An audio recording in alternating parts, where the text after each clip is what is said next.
Imagine um homem que passou 35 anos lutando na selva africana, que foi recebido como herói na Casa Branca pelo presidente americano, mas que também foi considerado um criminoso de guerra, um líder carismático que dominava múltiplos idiomas, mas que ordenou execuções públicas de seus próprios aliados. Jonas Savimbi foi descrito como um dos líderes mais talentosos e carismáticos da história africana moderna, mas sua sede de poder custou centenas de milhares de vidas em Angola. Como um homem pode ser simultaneamente herói da liberdade e demônio da guerra? Se você quer descobrir a verdade por trás de uma das figuras mais controversas da África, não saia daqui. E já deixa o like para fortalecer o canal, porque essa história vai te chocar do início ao fim. Em 22 de fevereiro de 2002, soldados das Forças Armadas angolanas finalmente alcançaram Jonas Savimbi na província do Moxico, no centro-leste de Angola, e o mataram. Sua morte marcou o fim de 27 anos da sangrenta Guerra Civil Angolana, um conflito que devastou um dos países mais ricos da África em diamantes e petróleo. Mas quem era realmente esse homem que dividiu opiniões entre ser um libertador ou um tirano?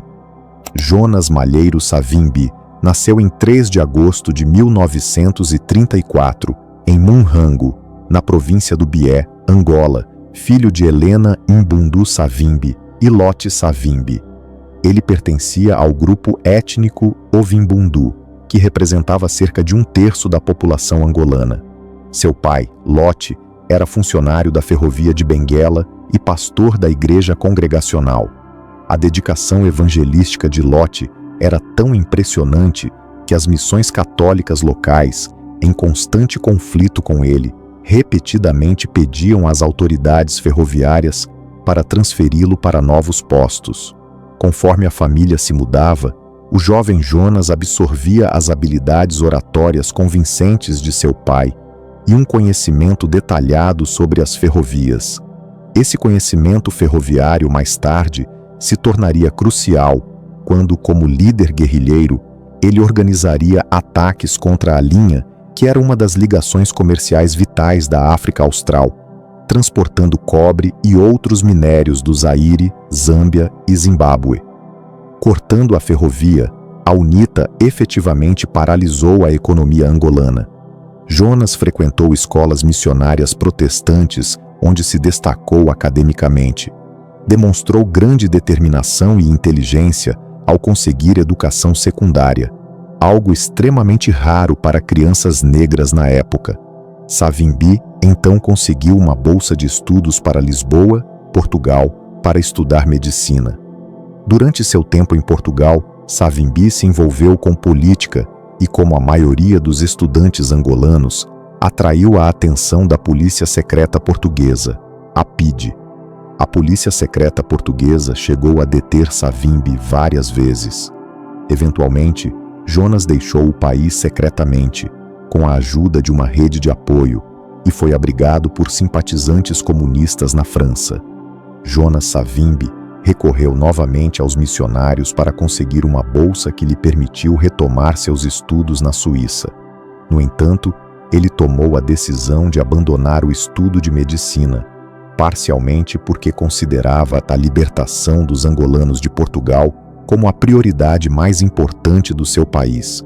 Então, Jonas Savimbi se transferiu para a Universidade de Lausanne para estudar ciência política e direito, onde se doutorou.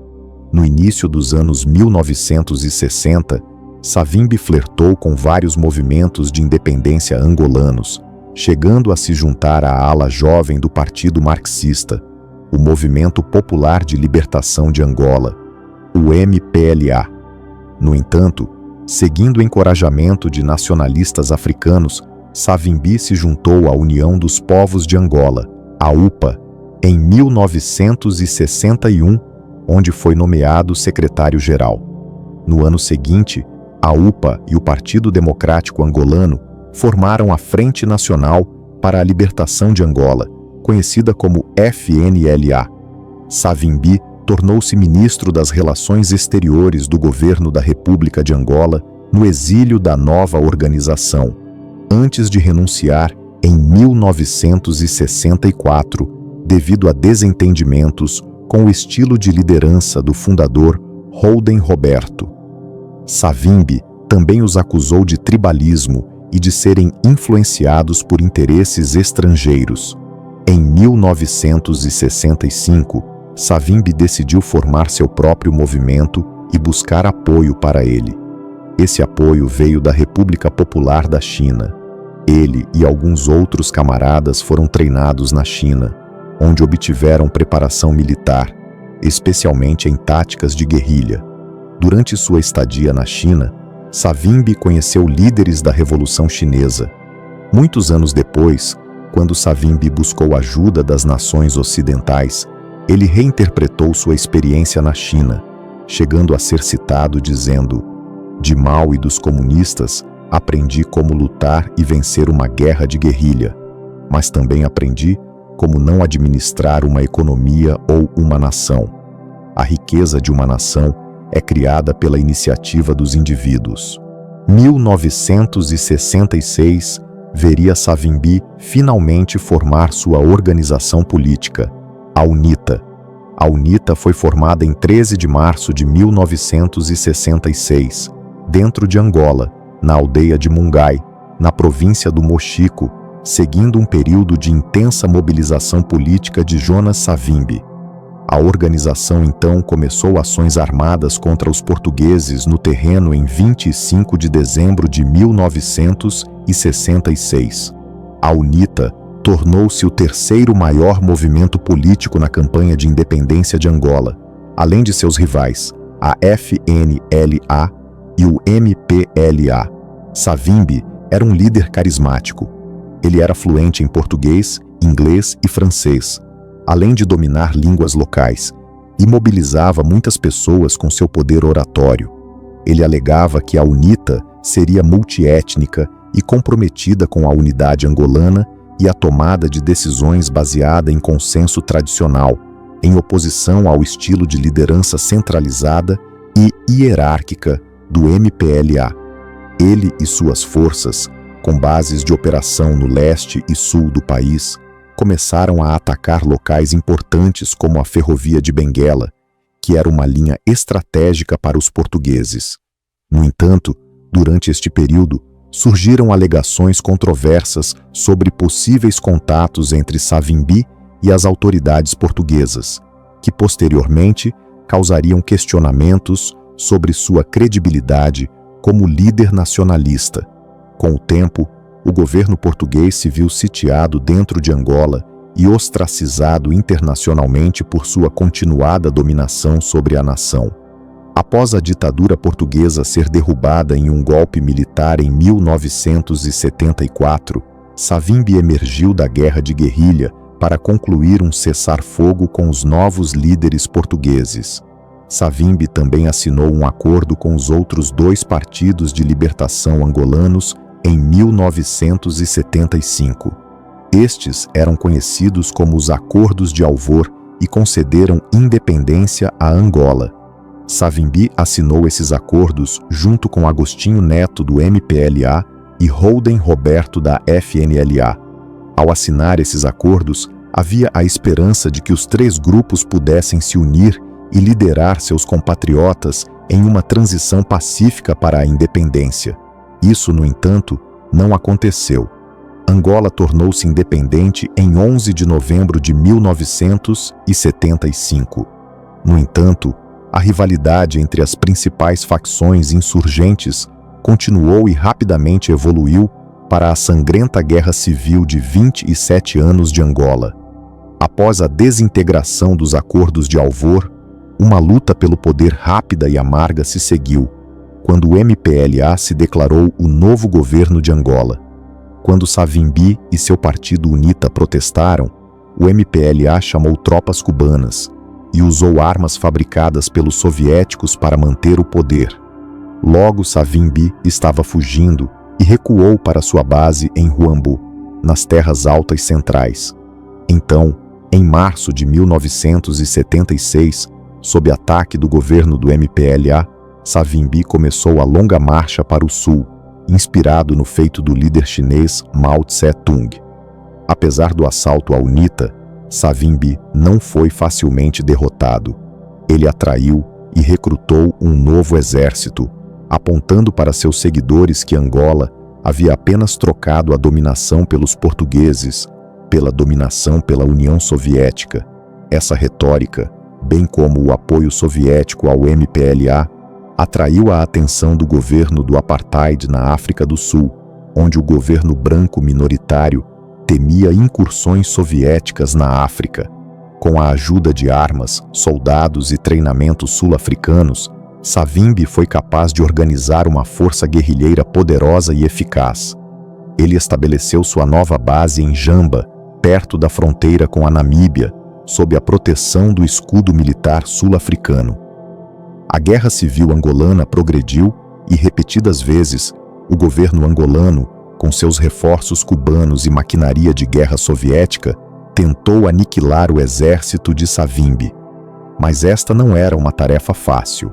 Em meados dos anos 1980, as forças da UNITA de Savimbi controlavam vastas extensões de território, de onde assediavam instalações governamentais, ferrovias e linhas de suprimento. Em tudo isso, Savimbi tornou-se uma peça importante para interesses americanos e sul-africanos que queriam impedir o MPLA de controlar um país africano tão rico e estratégico. Durante a guerra, vastas porções de terra no campo foram cortadas da agricultura por campos minados.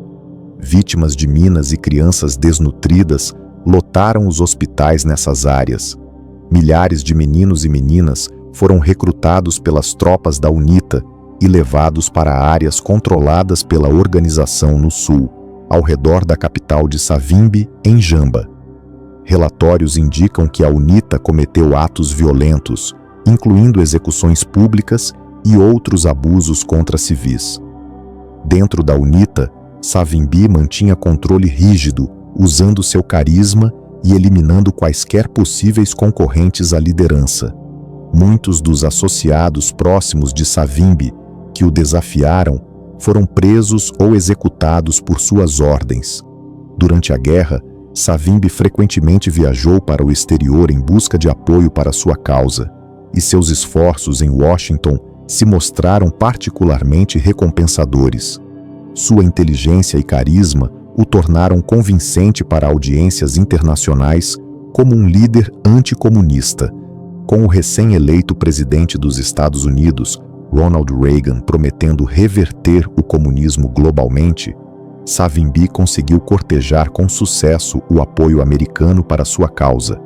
Ele visitou os Estados Unidos em 1981 e novamente em 1986, quando foi recebido no Salão Oval pelo próprio presidente Reagan.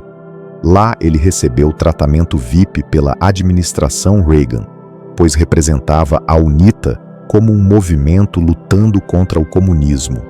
No entanto, alguns políticos americanos influentes se sentiram desconfortáveis em apoiar Savimbi, observando que o governo do apartheid sul-africano estava fornecendo suprimentos à UNITA enquanto ocupava a nação vizinha da Namíbia. Mesmo assim, a administração Reagan forneceu à UNITA milhões de dólares em ajuda militar encoberta, incluindo mísseis antiaéreos para combater aviões soviéticos. A Batalha de Cuituquanavale foi o ponto de virada nesta longa luta. Esta batalha levou a um declínio na posição militar e influência de Savimbi.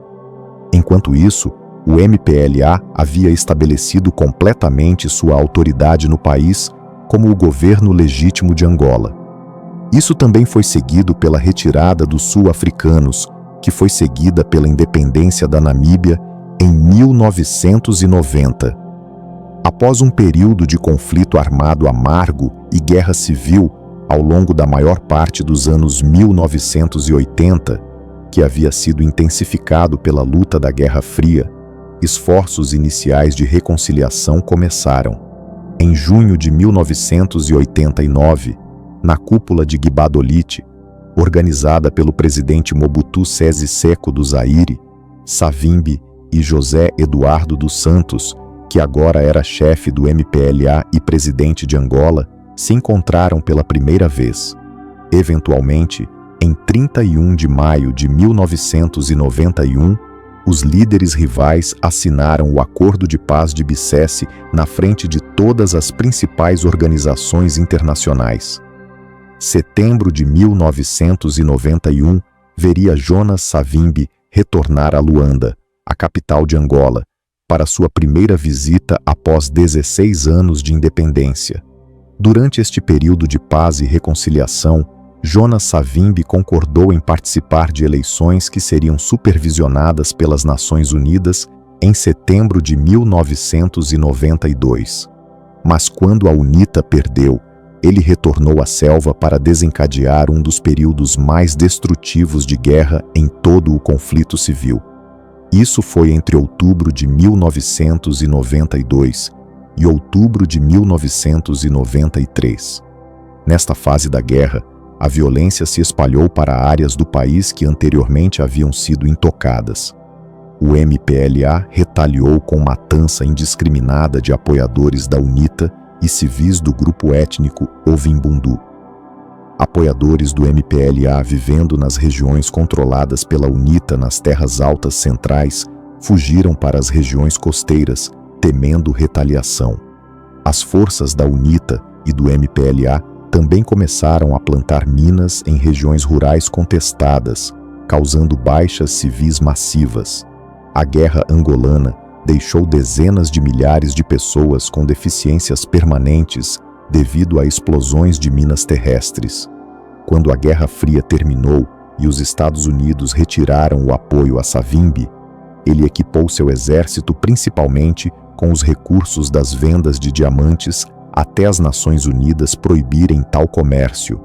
Savimbi comprou acesso logístico através da Zâmbia com suas receitas de diamantes e adquiriu armas da Ucrânia e outros lugares para reequipar suas forças.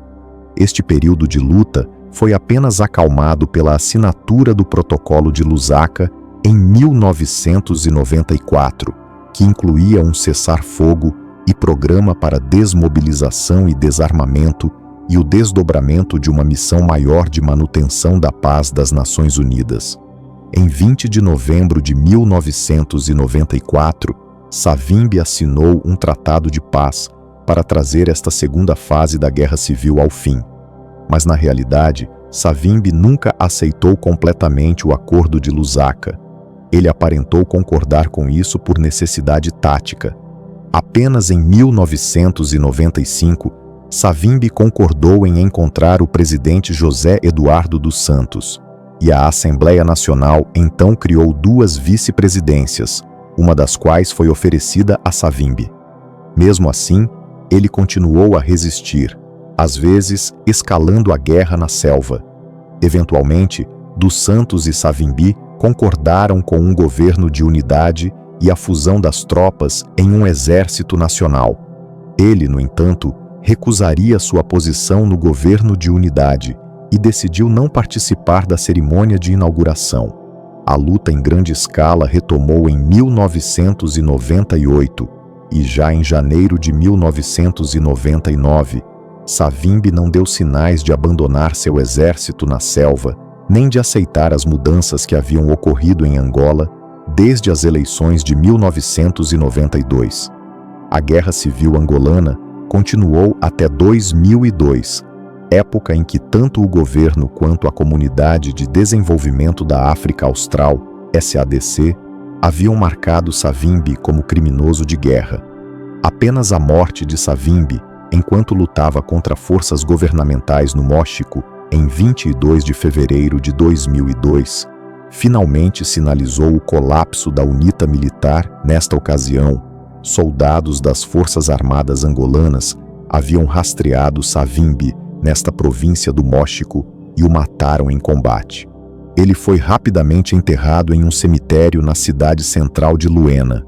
17 anos depois, em 2019, seus restos mortais foram exumados em janeiro daquele ano. Isso foi com a intenção de dar-lhe um funeral e sepultamento dignos, bem como uma tentativa de reconciliação nacional em Angola. Jonas Savimbi foi ressepultado em maio de 2019.